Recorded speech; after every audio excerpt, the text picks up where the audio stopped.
Qui es-tu? Un génie, playboy, philanthrope, milliardaire. Nous sommes des Spartiates! Why so serious? Rambo, c'est une pédale. Reste cool. Sac à merde. Attention, qui que vous soyez, attention, cette fréquence est exclusivement réservée aux urgences. Sans blague! Et vous croyez que j'appelle pour commander une pizza? Pour toi, beauté, il reste ma spécialité, la sulfateuse. Quel est ton seul et unique but dans cette armée? Faire tout ce que vous me demandez, sergent instructeur. Putain de merde, Gump! 1m75, jamais vu un tas de merde aussi haut que ça!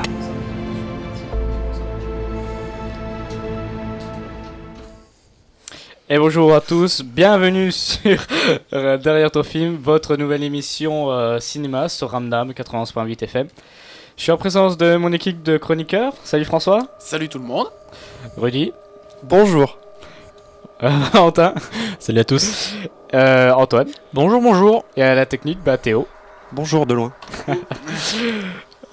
Aujourd'hui, nous allons donc parler dans cette émission des films cultes qui ont marqué l'histoire du 7e art. Et aujourd'hui, un film très spécial, un film réalisé par un grand réalisateur du 21e siècle. Je vous laisse avec la bande-annonce et on en reparle juste après. Il faut que vous sachiez une chose.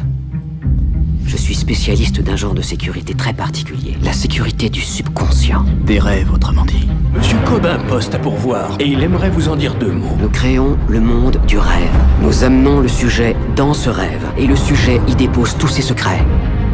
Et là, vous cambriolez le rêve. Ça s'appelle l'inception. Je crois avoir trouvé le moyen de rentrer chez moi. Et ce dernier coup, c'est comme ça que j'y arriverai. Les rêves semblent vrais tant qu'on est dedans. Ce n'est qu'au réveil qu'on remarque ce qu'ils avaient d'étrange. Le rêve est en train de s'écrouler. C'est bon, je maîtrise. C'est parti.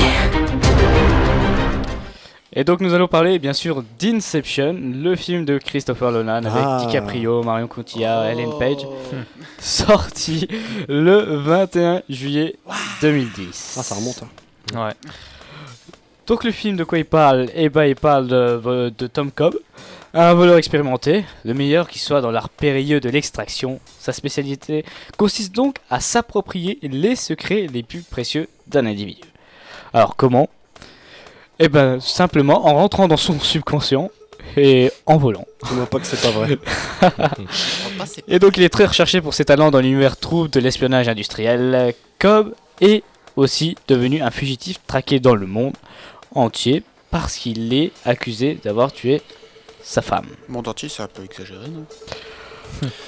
C'est pas grave. Alors ça sera après les vols principalement, mais au départ c'est les États-Unis, c'est vrai, effectivement. Donc au casting, il y a bien sûr que de grands acteurs, Leonardo DiCaprio, Marion Cotillard, Ellen Page, Ian Murphy, Tom Hardy, Michael Caine, effectivement. Joseph Gordon-Levitt, effectivement. Et voilà, donc c'est vraiment un casting très complet pour un film très bon. Complet. Commence par un. Pardon. Et donc si on passait à la chronique des réalisateurs justement, parce qu'on parle de Christopher Nolan, mais qui est-ce? Qui est ce Christopher Nolan? Alors oui, c'est moi qui m'en occupe. Hein. Alors Christopher Nolan, c'est un réalisateur américano-anglais. Si, il est né à Londres le 30 juillet 70, donc il a 45 ans. Et c'est un des réalisateurs les plus rentables d'Hollywood aujourd'hui, à seulement 45 ans. Faut préciser que quand même 45 ans est un des réalisateurs les plus rentables, ça reste quand même assez jeune. Le mec pèse. Il a réalisé jusque-là 9 films, en commençant doucement avec des petits films, genre en premier Following, suivi de Memento et Insomnia. Et là, après Insomnia, on lui a confié la trilogie des Batman. Une très bonne trilogie assez récente, le dernier remonte à 2012. 2012, c'est ça, voilà. Pour arriver à Inception, Christopher Nolan a mis 10 ans pour que le projet voie le jour, parce que il avait l'idée du scénario déjà au moment de l'écriture de Memento et à la sortie du film Memento, et il a mis 10 ans pour que son projet voie le jour. Et c'est un film dont le scénario a fait beaucoup parler de lui, et dont le film a fait beaucoup parler de lui en général. Un journaliste a même dit: comment un esprit simplement humain peut-il écrire un scénario comme celui-là? Alors il faut aussi savoir que Christopher Nolan a réalisé ce film, mais il a écrit le scénario à lui tout seul, parce qu'il faut savoir qu'il écrit souvent les scénarios avec son frère Jonathan Nolan, mais Inception c'est un projet bien à lui, c'est uniquement lui. Au fur et à mesure de ses succès, il a pu créer sa boîte de production, Syncopy, avec sa femme Emma Thomas. Et voilà, aujourd'hui il est un des acteurs les plus rentables d'Hollywood. Son Inception lui a coûté 160 millions de dollars. Il lui a rapporté 825 532 774 dollars. Quand même. Très exactement. On peut pas faire Donc plus voilà, précis, hein. un assez gros succès. Et pour terminer, peut-être Inception qui a eu 4 Oscars, meilleure photo, meilleur montage son, meilleur mixage son et meilleurs effets visuels. Donc voilà. Ok, donc un réalisateur très célèbre, très accompli. Ouais, on n'a rien à redire. Avec des idées de scénario assez originales et innovantes. Ouais. Si on passait après le réalisateur aux acteurs. Et oui, tout à fait. Alors on va commencer tout de suite avec notre actrice française Marion Cotillard dans le rôle de Mel, la femme de Cobb qui se suicide en confondant rêve et réalité. Elle, depuis sa mort, elle hante les rêves de Cobb, surtout quand il intervient en extracteur, on verra plus tard.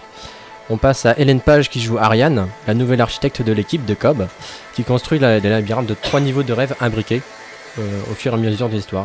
Je me permets aussi d'ajouter que Ellen Page et Marion Cotillard ont été nommées. Alors, juste pardon. Quelque chose, excuse-moi de te couper. Ellen Page.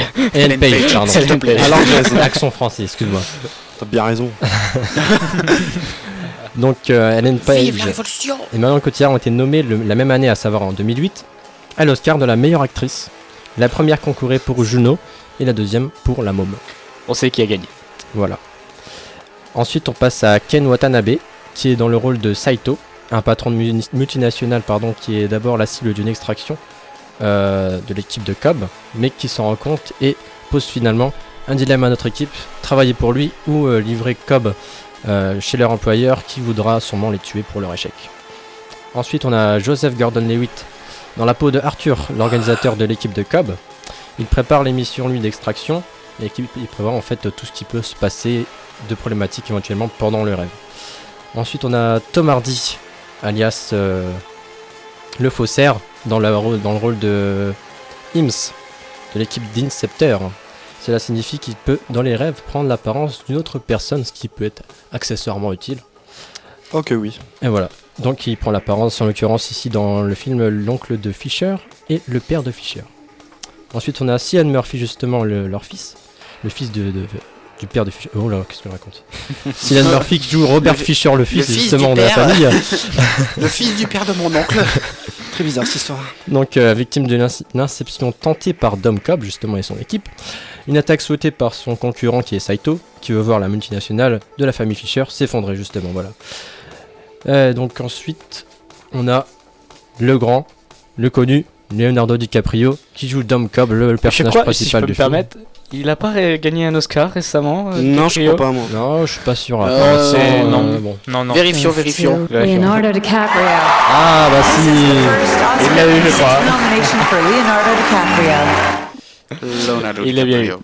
Donc voilà, donc c'est le personnage principal. Bravo. Ouais, bravo. Il l'a enfin mérité.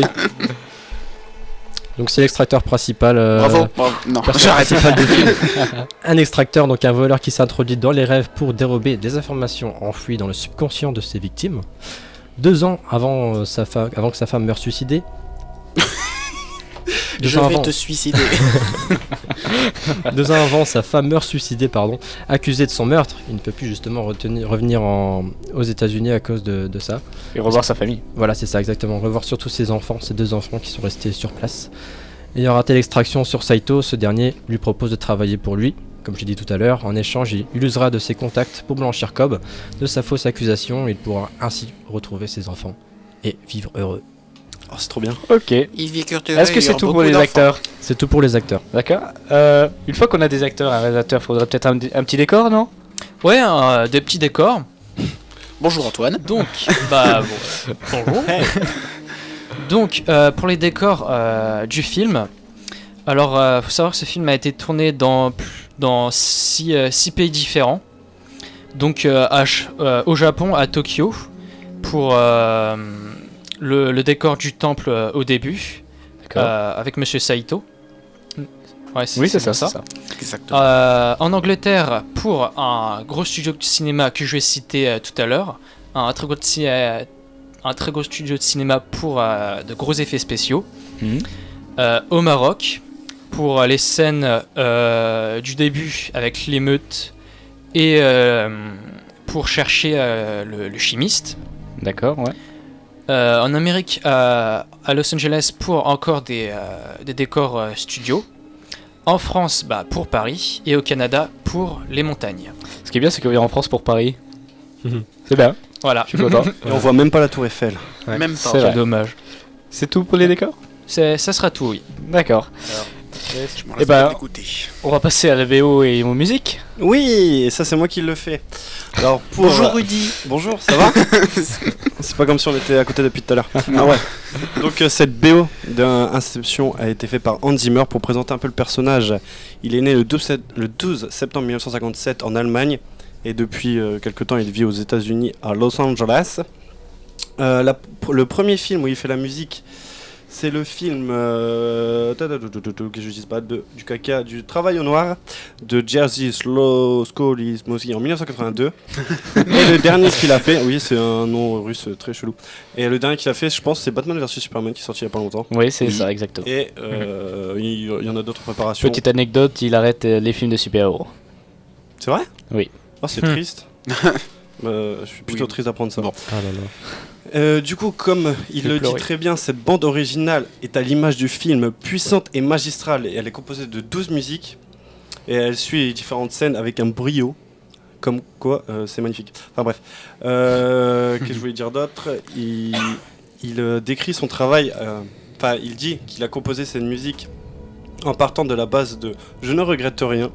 Il a pris la rythmique de là, et plus on s'enfonce dans les rêves, plus il met d'effets, plus il met de ralentis pour pousser le spectateur à croire qu'on est encore plus dans le rêve. Il a utilisé beaucoup d'éléments électroniques mélangés avec des instruments acoustiques, comme cette fameuse corde de violon qu'il fait avec un couteau et qu'il le met en boucle pour donner ce son strident tout au long du film. C'est bien ça, si je me trompe pas? Oui, effectivement, oui, qui réutilisera principalement dans The Dark Knight. Hein. C'est du shit. Ça vient de là, effectivement.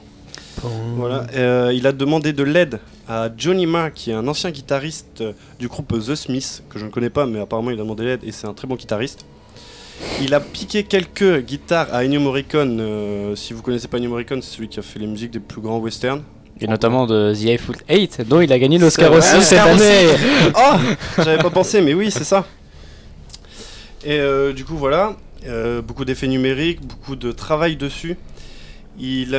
Il a composé la musique en même temps que le film qu'il faisait. Du coup, ils étaient très en communication avec Christopher Nolan pour savoir qu'est-ce qu'il voulait, parce que Christopher Nolan est très exigeant sur sa musique et Hans Zimmer a bien fait. Christopher Nolan est content de la musique qu'il a faite. Et je terminerai en disant que cette BO est une des plus belles BO que j'ai aimées. Voilà. Que j'ai jamais entendu en général. Voilà. Oui, mais moi On peut faire une petite anecdote très vite fait. Pour ceux qui ne connaissent pas Hans Zimmer, regardez Pirates des Caraïbes, c'est lui qui a fait la musique. Effectivement. Bah, il en a fait tellement que. Ouais, mais je pense que. Il a signé tellement de bandes originales que. En 1980. Le Roi Lion. Le Roi Lion, Sherlock Holmes, Gladiator. Quasiment tous les films de Christopher Nolan, forcément, les Batman. Et il va faire Dunkirk, le prochain film. Dunkirk, effectivement. Avant de passer un peu au débat sur le film, quelques anecdotes ou pas? Oui, concernant la musique de film, tiens donc, comme disait Rudy, en fait c'était une musique de rêve. La musique clôturant le film, qui est en réalité le thème principal de la BO, passait au ralenti. Donc en fait ça va très bien finalement avec le scénario qui, justement, pendant les rêves, le temps sur les montres est ralenti de... Effectivement, c'est La Vie en Rose, donc qui est au ralenti. 5 minutes pour une heure. D'accord. Ce sera tout? Alors on peut se demander si pour la musique du générique justement ce serait pas un signal pour le spectateur en disant que, comme si Nolan nous disait en fait attention, on entend la fameuse musique d'Edith Piaf qui passe au ralenti. Donc ouais, ça correspond bien. C'est bien placé. Parfait. Ça correspond bien effectivement. Et c'est sur ce que nous allons rentrer dans le débat, donc... Ouais, fight. Il y en a un qui est Alors là, ça s'annonce du dur. On va laisser François parler, je pense. Oui, François est très intéressé. Qu'est-ce qui t'a plu dans le film? Tout.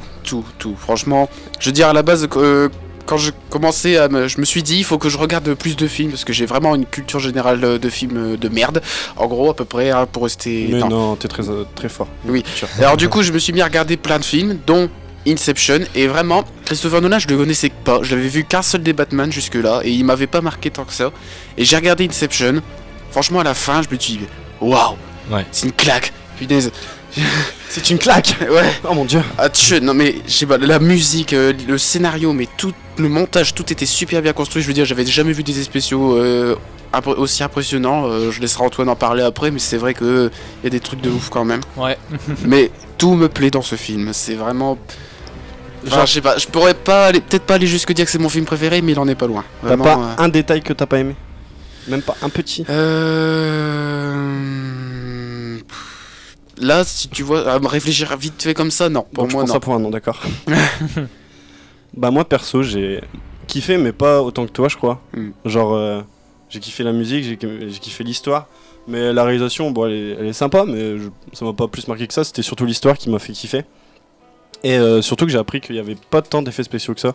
Mais Antoine le dira aussi tout à Oui, il l'heure. y a pas beaucoup de plans, mais quand même. Mais quand j'ai appris ça, je me dis, il y a quand même eu du taf derrière. Mais ouais, les idées sont super intéressantes et originales et nouvelles, je pense. Parce qu'on n'avait jamais vu ça avant, et c'est ça qui m'a fait kiffer le film. Voilà. Mon avis. D'accord, ouais, c'est un très bon avis. Valentin ? C'est le mieux. Alors moi, à l'époque que j'avais pas encore vu le film, j'ai vu des bons vents justement sur le film et je pensais pas que une fois que je l'aurais vu, c'était un scénario de vraiment de ouf quoi. Pour une petite anecdote aussi, niveau presse 4,1 sur 5, niveau spectateur 4,5 sur 5. Très bonne note. Ouais. Très bonne note. Il fait partie des grands films du cinéma. C'est pour ça qu'on en parle aujourd'hui. Exactement. Ça rentre pile poil dans le thème. Après, le seul petit souci, c'est que faut regarder plusieurs fois pour comprendre vraiment à fond c'est vrai les que choses du film. c'est Moi en plus, je l'ai vu en VO pour la première fois, donc c'était pas Ah facile. oui, c'est vrai que en général le sens du scénario, mais après. Même pas sous-titré. Non, même pas. Ouais. C'était dans un avion. Donc, ça, c'est un vrai. Ouais. Antoine ? Tu sais, j'aime bien genre j'imagine en fait la scène, tu comprends pas ce qu'il dit et d'un seul coup il fait si je vous dis ne pensez pas des éléphants. Mais c'est quoi le rapport? Ta gueule.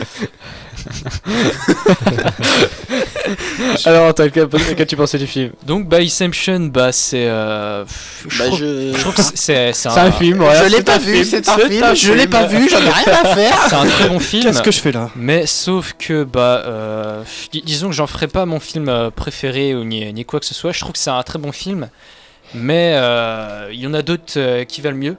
Mais cependant, j'ai trouvé que c'était un... Il y a quelqu'un qui est pas content. Voilà. Franchement, c'était un film qui faut être difficile quand même. Qui laissait qui m'a laissé en mémoire des images d'effets spéciaux. Alors par exemple, j'en viens. C'est un film qui a composé juste de 400 effets spéciaux, donc ce qui est 5 fois moins qu'un blockbuster de ce style normalement. 400 plans. Et qu'est-ce qui t'a plu? C'est que ce soit réel ou pas? C'est ça qui t'a plu? Que ça soit aussi de manière de fait réel, comme dans un rêve quoi aussi, que ça soit un mélange réalité rêve, tout ça et puis ok, voilà. Moi aussi le film m'a extrêmement plu, oui.